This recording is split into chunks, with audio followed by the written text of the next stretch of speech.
All right, good afternoon, everybody. It is Football Friday. This is the Fantasy Sports Boss. It is now Friday, September 1st. So we are in September, and we are now just a week away from the Detroit Lions, Kansas City Chiefs kicking off the 2023 season and the fantasy football season. So we're almost there. If you're new to the channel, of course, hit the subscribe button. You know what to do. Hit the notification and the like button as well. So we're going to get back into the regular schedule this week. Obviously Football Friday is every Friday, live stream every Friday. And then, of course, when the games start, and I'm thinking of a fantasy cast will probably happen for the first half of the Lions-Chiefs game. So I think we're going to do that Thursday just for the first half. And we did that pretty much the majority of last season, Thursday fantasy cast, where I watched the first half of the game with you guys. Discuss what we were saying in the game, answer questions, all that other stuff. And then, of course, there'll be the regular Football Friday streams, the Sunday morning stream at 11:30 when the injury report comes out, and then the Sunday evening wrap-up show where we go over everything that happened. Today, I wanted to discuss a couple of things. Obviously, we're going to start off with the Cooper Kupp situation. Apparently suffered some sort of setback with his hamstring. That has his week one status very much in doubt. And, he joins Terry McLaurin and Jackson Smith and Jigba, the rookie for Seattle, in terms of wide receivers that have some health question marks going into week one. And that's not an ideal situation. But when it came to Cooper Kupp, I spoke pretty much the entire summer about the wisdom of avoiding him, due to his age, the age of his quarterback and the lack of mobility for his quarterback, who's really just one big hit away from possible retirement. And then also the state of the offensive line, which is, equally putrid, one of the worst units in the NFL. It's going to be a long season for the Rams. And there was also the possibility that at some point towards the end of the year, Cooper Kupp would be sat down in order to preserve him for next season. But now he's injured again. And week one, looks to seriously be in doubt for the number one wideout for the Rams. And here's the thing, even after coming off a serious injury last year, 2 serious injuries the last 4 years, Cooper Kupp was being drafted in the middle of first round of fantasy drafts, because before he got hurt last year, he was the number one wide receiver, even over Justin Jefferson in fantasy points per game. And of course, we all know how unbelievable he was in 2021, just an amazing fantasy cheat code across the board. Not taking anything away from those performances, no doubt about it. But again, this is something I've said over and over again. A receiver who turns 30, increased risk of injury, especially soft tissues like calves and hamstrings and quads and all that other stuff. And, we saw Keenan Allen last season really struggle with soft tissue injuries. And now Cooper Kupp, who is 30, dealing with that as well. And, I thought it'd be a good opportunity too, to kind of rehash some of these wideouts who have hit that age, the age of 30, and maybe that they, present some additional risks to the upcoming season. Davante Adams certainly qualifies. He's now 30 years old. And, he too has some negatives surrounding his fantasy stock going into the season, namely led by his quarterback, Jimmy Garoppolo, who's not one to throw it down the field like Derek Carr was last season. Just the entire state of the Las Vegas Raiders is, very shaky beyond belief. They're in a tough division, very, very tough division with, 2 offensive juggernauts with the Chargers and Justin Herbert, and the Chiefs with Patrick Mahomes. And Adams certainly is no stranger to injury. He's missed time almost every season of his career, going back to his days with the Green Bay Packers. And now that he is the age of 30, the nicks, bumps, bruises, strains likely to just accelerate from here on in. Some of the other guys that maybe we possibly need to worry about, just going through the top of the rankings. So DeAndre Hopkins, that's another obvious one. He's 31 years old. He dealt with some injuries last season coming back from the suspension for the steroids. Even the year prior to that, same thing. So DeAndre Hopkins, and he's somebody too that I faded everywhere. I don't like it's great that he's the number one target for the Tennessee Titans, but this is a run first, run second offense behind Derrick Henry with a quarterback in Ryan Tannehill, who's not really one to open it up And then you take into the fact that Hopkins has lost a step and he's over the age of 30 at 31. He too has a lot of risk this season as well. We talked about Keenan Allen. He's 31. His advanced metrics were down even before last season. His separation numbers were down, air yards, all of that. And then, of course, last year, just incessant hamstring issues. And that's only going to be an issue that's exacerbated as he goes into his age 31 campaign. Who else here? Mike Evans is 30. So Mike Evans, Mike Evans plays through a lot of bumps and bruises, but he's 30 years old. He's playing for a quarterback who doesn't get the ball down the field in Baker Mayfield. He's another easy fade for me this year, talking about Mike Evans. And listen, if Mike Evans has made a career of defying expectations in terms of his quarterback. He's had this insane run of 1,000 receiving yard campaigns with Jameis Winston, Josh McCown, some really, ugly quarterback play. So he seems to be quarterback proof, but at the age of 30, I'm not willing to bet again, push my chips to the middle of the table when it comes to Mike Evans, as great of a career as he has had. And then, of course, when you take into effect his age and his quarterback, that's a lot of negatives to really concern yourself with. Listen, Tyler Lockett, he's now 30 years old. So he's kind of at that danger zone. Michael Thomas is 30. We all know about his injury history. No secret there. Odell Beckham, 30. That speaks for itself again. A guy just can't stay on the field. So you see where I'm going here. Adam Thielen, 33. He's had some issues. So, that's like the line of demarcation that you want to have going forward with wideouts. When they turn 30, much in the way that we look at running backs with a wary eye who turn 26 and older. And that number's gotten younger. It used to be 28, but now that, defenders are so much bigger, it's the incidence of getting injured and the body blows that add up from these bigger, stronger defenders have now lessened that number for running backs in terms of when they start to see the erosion. So, that's something that we need to take into consideration as well. But, listen, the Cooper Kupp thing is a problem. Anything right before the season is a major blow. And hamstring injuries, and I said it when he first got hurt, hamstring injuries tend to reoccur. And, especially when you're getting up there in age, you don't always respond quickly to it. And that could be what we're seeing now with Cooper Kupp. Hey, Justin, good morning. If Waller can stay healthy for the full season, what are the chances he finishes as tight end 2? Hey, listen, you don't have to sell me on Waller. I double own him. You guys know that. I was all about Darren Waller this year, even taking into consideration the fact that I'm a Giants fan. I truly believe he's sitting on a 90 catch comeback season if he can stay healthy. Now, we know the last 2 years have been ugly. Lots of injuries. Even before he broke out with the Raiders earlier in his career, he had a lot of problems with injuries as well. But he's been lighting it up all summer. Whoever the Giants played in the preseason, they had no answer for him when he was on the field. He is going to be a big problem. He's easily my bet to be the tight end 2, ahead of Mark Andrews, ahead of TJ Hawkinson, ahead of George Kittle, behind Travis Kelce. I don't think he's going to get there in terms of matching Kelce. I don't see that really, because Kelce is clearly the number one guy once again for the Chiefs this year, and he shows no signs of slowing down. That's why I liked him as a mid-first round pick. But yes, I am all in on Darren Waller. I don't think he's declining. I think he's just got to nip that injury habit in the bud, and I think he's going to be tremendous this year. Got to offer Kenneth Gainwell and Rashad Bateman for Garrett Wilson. Doesn't that seem that's a pathetic trade? I mean, that's just an awful trade. Whoever sent that to you, you should just never take a trade offer from that guy ever again. I mean, Garrett Wilson is going to be a wide receiver 1. Garrett Wilson, I talked about Calvin Ridley as I don't know what the odds are, Calvin Ridley being a good bet to lead the NFL in receiving yardage. Take a look at whatever the odds are for Garrett Wilson, because I think he could be that guy too. He could be a Devontae Adams type player for the New York Jets this season.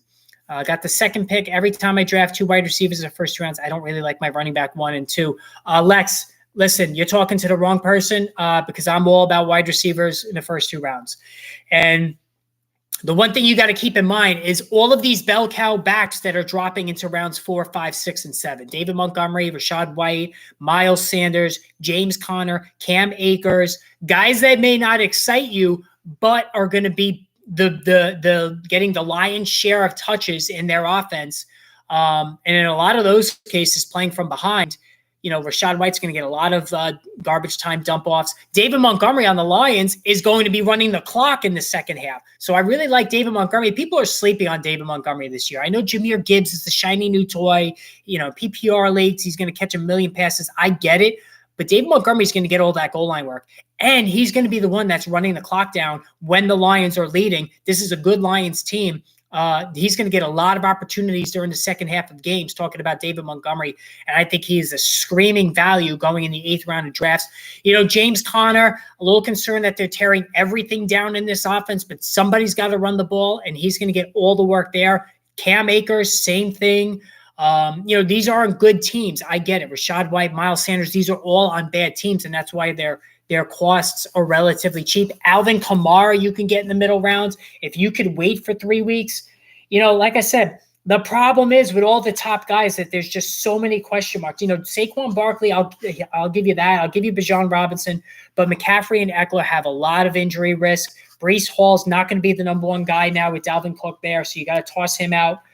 Derrick Henry, you want to go Derrick Henry at the age of 29. Josh Jacobs has missed all of training camp pretty much, coming off a 370 touch season, which is the kiss of death for a running back. They never do well the next season. They almost always get hurt. I'll give you Nick Chubb. I'll give you Tony Pollard. You want an aging Joe Mixon. You want Najee Harris, who can't even average, 4 yards per carry. So to me, the value has always been going value at running back. All those guys I told you, Sanders, Akers, Montgomery, Conner, all of them can be had in the early middle rounds while you stack up on your wide receivers initially. So, the 2 spot, I had the number 2. Yeah, I had the number 2 spot. That's right. The guy who was number 1 took McCaffrey. So who asked me that? Lex. I had the number 2 spot. I took Justin Jefferson, and then it came back to me, and I took Garrett Wilson. And then I took Jalen Waddle. So I started out with 3 wide receivers, and, I still ended up with Cam Akers, James Conner, and David Montgomery. So I'm okay with that. I have Darren Waller at tight end. I got Jalen Hurts at quarterback. My first 4 picks were Hurts, Waddle, Wilson, and Jefferson. And I got Darren Waller later on. So, listen, this go value at running back. And not even mentioning the fact that there's so much injury risk with running backs now. It's insane. All right, got a $4.99 super chat from Steve Drakes. Thank you, Steve. I really appreciate that. That does help out the channel. Are Ty Chandler or Gainwell good stashes? And how do you feel about Amari Cooper and Devontae Adams this year? All right, we'll take it one at a time. I think Ty Chandler is a very good stash. Listen, everybody's treating Alexander Mattison like he's a sure thing. He wasn't very good last year. Now, I know it was limited touches, but we don't know if he can last an entire season. We've only seen glimpses of Madison and, on the times when Dalvin Cook got injured. And last year when he touched the ball, it wasn't very impressive. So I think Ty Chandler, he's got a lot of speed. He's got a lot of ability. It would not shock me in the least if he gets an opportunity. If Alexander Mattison struggles, again, he could get hurt. We don't know if Madison can physically handle a full workload. These are all things we're going to find out this year about him. So yes, I do like Chandler. Gainwell, it's weird with the Eagles, Steve. I don't know what to make of the makeup. Rashad Penny made the team. I thought there was a good chance he was going to get cut. He didn't. It's all over the place in terms of what the beat reporters are saying. Some of them are saying it's going to be Gainwell. Some of them are saying it's going to be Penny and Swift. I don't know. But, and then you have a mobile quarterback taking rushing opportunities around the goal line. So I was initially high on Gainwell earlier in the summer, not as much now. Amari Cooper and Devontae Adams. So Amari Cooper's a good value. I think, he's 29. He's almost at that age of 30, which is risky.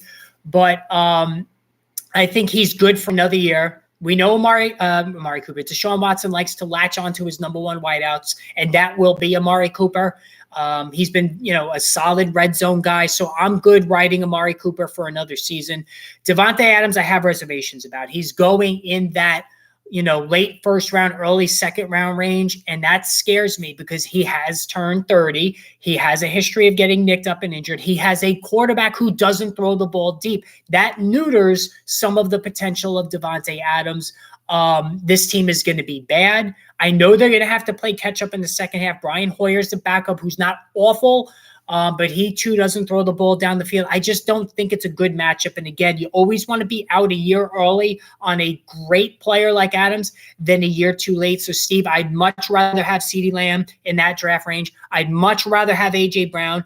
Heck, I might even want to have Garrett Wilson, who could be a younger Davante Adams with the Jets this season. So that's how I feel about that. Thank you, Steve, for the super chat. I really appreciate that. Yeah, Lex, it was a good draft for me. And again, like I said, Connor, Akers, and Montgomery, I'm fine going into the season with those guys. I really am. And in my other league, I have Rachaad White, I have Alvin Kamara, and I have Aaron Jones. I'm good with that. They're not flashy names. I get it. But for the value I got to stack up on wideouts who don't get hurt nearly as much as running backs do, I thought it was a really smart way. And listen, if you play in a 3 wide receiver league plus a flex, that's 4 wideouts you could have right there. So again, I'm all about going wideout early. And I've come around on the quarterback thing as well. In one league I have Hurts, in one league I have Allen. I used a 3rd round pick on Josh Allen. And Hurts, I think it was either round 3 or 4 in the other draft. So, and it was a 10-team league, the Hurts league. So, you say, oh, God, how'd you get him in round 4? It was a 10-team league. So I've come around on that. And really, when it came to the 3rd round of my 2 drafts, the value to me, there was a sharp drop. There was a noticeable, not sharp. There was a noticeable drop off from the running backs and wide receivers that went in the first 2 rounds. So that's why I wound up going quarterback there, because I historically don't do that. I usually wait on quarterback, but I have changed with the times, knowing that these dual threat quarterbacks are all the rage in fantasy and they're going to win you championships. You think Van Jefferson's worth the stash now, a cup day? James, yeah, I think he's going to be okay. He runs way too hot and cold for me. I don't want to chase, supporting players on bad offenses. And that's what Van Jefferson is. If you want to go Tyler Higbee, you can. He doesn't score a lot of touchdowns, Higbee, but somebody's going to have to catch the football there. And I think it's going to be more Higbee than it's going to be Van Jefferson, because here's the problem. Van Jefferson is a big play guy. He gets down the field, right? This offensive line for the Rams is so bad, they're not going to give Stafford the time to throw it down the field. So that means he's going to have to throw a lot short to intermediate range. That means Akers might catch more passes than you think. And I think Tyler Higbee will be the primary beneficiary. And he got a lot of targets last year, especially when Stafford was in there talking about Higbee. So I think Higbee is somebody that would be a decent pickup, more so than Van Jefferson, in terms of if Cooper Kupp misses the game. And I think he will. And Terry McLaurin's another one. He's not practicing. I think it's a long shot for him to play week 1. A toe injury is very, very, very debilitating for an NFL player, especially a wideout who has to cut on a dime during their route, plant, go, all of that stuff. So I think that's iffy when it comes for Terry McLaurin. And that gives an opportunity for Jahan Dotson owners to really put him out there as your flex. He's got a lot of potential. There's a couple of things right off the bat I'm going to be looking for this season. One is, how is Sam Howell going to do? Because he is a fantasy-friendly quarterback that he can run the ball in addition to throwing it. I think if he would have came out as a junior, if he would have came out with Michael Carter and Javonte Williams and Diami Brown, the guys that he played with North Carolina, I think he could have been at worst a late 2nd round pick, maybe a high 2nd rounder. But he went back to school. The offense was decimated. Nobody came back. Really, it was a bad decision. But I don't want to say that. I don't want to kill anybody that goes back to school. I just don't, I don't want that to come across. So I shouldn't say that. I was wrong to say that. But it undoubtedly hurt his draft, his draft stock. And so that's why he fell to the 5th round. I do like him. And he's got very good accuracy. He's a good athlete. He ran for over 800 yards one of his years in college with the Tar Heels. So I'm very interested to see how he does early on. Also, the Eagles. I want to see how they divvy up this running back situation. Is Kenneth Gainwell going to get carries? Is it going to be Rashad Penny as the primary ball handler? What role is DeAndre Swift going to have? And remember, last year at this time, we were drafting DeAndre Swift at the end of round 1, early round 2. So this guy is still very talented. He just can't ever stay healthy. That's the problem with DeAndre Swift. I'm also concerned, or rather interested is the better word, about the Kansas City Chiefs wide receiver core. Will it be Justin Ross? Will it be Rashee Rice? Will it be Sky Moore? Who's going to step up to help, back up Travis Kelce in the passing game? Because we know Kelce's going to be the guy, but he needs help. He needs somebody else to try to take pressure off. And, Sky Moore is the logical choice. That's where he's been drafted as the next man up in terms of the target tree for Pat Mahomes. But, Justin Ross, nice story. He's made the team. Was a big-time player in college at Clemson. Rashee Rice really showed well in the preseason. He really did. He's got some issues with drops. He's going to have to probably refine things a little bit, but he could be a guy who comes on as the season goes on. So I'm really, really curious to see what happens there as well. Can Samaje Perine be decent for fantasy this year as a substitute running back when Javonte Williams doesn't play? That's another situation I'm looking forward to seeing how the carries are going to be divvied up. I think the Jets and the Broncos are really in the same boat when it comes to their running backs, because both Javonte Williams and Breece Hall are coming back from season-ending injuries to their knees, torn ACLs. Williams was a lot more serious than Hall's. He had multiple tears in the knee, but both guys will be ready miraculously for week 1. But their coaches are not stupid. They know they have to bring them along slowly. We've heard Robert Saleh say publicly that he's going to take it easy with Breece Hall early on. So if you're a Breece Hall owner, you really going to trust him to be out there week 1? That might be pushing it. Is he a flex? Maybe. Javonte Williams, I feel a little bit more confident in, because it seems like Peyton we used him quite liberally in the preseason, including preseason games. But Samaje Perine was brought in for a reason as well. Peyton has done nothing but talk him up throughout the course of the summer. So I think in both situations, the Jets and the Broncos, it's going to be a 50-50 split. I really do. And maybe the hot hand takes the ball during the second half. And Dalvin Cook, say what you want about him. He finally stayed healthy last year. He was productive. He's solid around the red zone. I know the average yards per carry are coming down, and that's not surprising, as he's now 27 or 28. He might be now. Breece Hall, amazing talent. Was on his way to Offensive Rookie of the Year. He was going to take that award from his teammate there, Garrett Wilson. But, of course, torn ACL kind of just ruined what was shaping up to be an amazing season. So, the Dalvin Cook situation was not good for Breece Hall's owners. Ramondre Stevenson also has to deal with Ezekiel Elliott coming into town. I don't think that's as big of a deal. Elliott's going to take some touchdowns away, but I think he's going to be a bit player. Does he get a series, once in the first half, once in the second half? Talking about Ezekiel Elliott, maybe. I think he will get the goal line carries. Stevenson struggled on the goal line and in short yardage. So I wouldn't be shocked in the least if that's how they're going to operate Elliott. Now, Kareem Hunt still is not signed. And what the hell's the deal with Kareem Hunt? He comes out publicly, he says he has offers from 4 teams. Well, take one. Like, what are you waiting for, dude? The season starts in 1 week. So I don't know if he's just waiting for somebody to go down. Whoever his agent is, I don't think is doing a good job. Clearly what he's trying to do by not signing is wait for somebody to go down injured. And it's going to happen. We all know that somebody's going to go down week 1, week 2. It's a guarantee. Elijah Mitchell went down in week 1 last year for the 49ers, right? So somebody's going to come calling for Kareem Hunt. Somebody's going to come calling, hopefully, for Jonathan Taylor. Jonathan Taylor owners, Jesus Christ. You got to feel for them, because, those who drafted him already, at least, I mean, what do you do now? You're stuck with this guy. I don't even think you could put him on the injured list in the Yahoo League, at least. I don't think so. So just a really, really rough situation there. Speaking of Yahoo, so I don't know how I didn't notice this until now. Anybody who's in the Yahoo League who's a commissioner, I guess I really just looked past this, but I noticed that, sorry about that, guys. I noticed that on Yahoo, that was my wife calling. I'm not answering right now. I'm in a live stream. I'll have to deal with that later.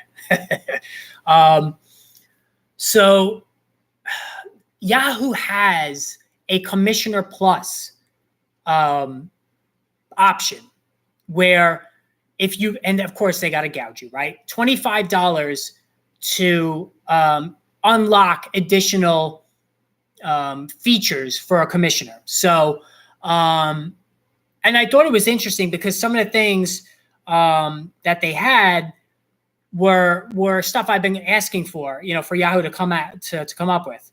And the biggest one is that they have the option where you play the whole league. All right. So you have your regular head-to-head matchup during the course of the week, of each week. And then you have all play where you play the entire league. The 6 highest scoring teams get the win. The bottom 6 get the loss. All right. So that's something that I thought was very interesting. And I thought that we would, that I thought would be great, So that was something I was interested in having. And plus there was an option, I think, for a 7th playoff team as well. So I didn't sign up for, $25. Why do they got to gouge you like that? I don't think that was cool. They should just put that in there in general. I've been screaming for that for years, to have those, all league play, 6 highest scoring teams get the win, 6 get the the loss, the 6 lowest get the loss, and then you play your opponent. So you can either go 1-1, 2-0, 0-2, all that other stuff during the course of each week. So, but anyway, so, all right, guys. So that's all for Football Friday. I'm glad for you guys came aboard and joined me today. Steven, thanks for the super chat again. Good seeing you guys. If anything obviously breaks from now until the end of the day, I will jump back on. Of course, have the notification bell hit. I've been doing a lot of impromptu streams lately, so look for that. But until then, guys, have a great weekend. We will chat soon.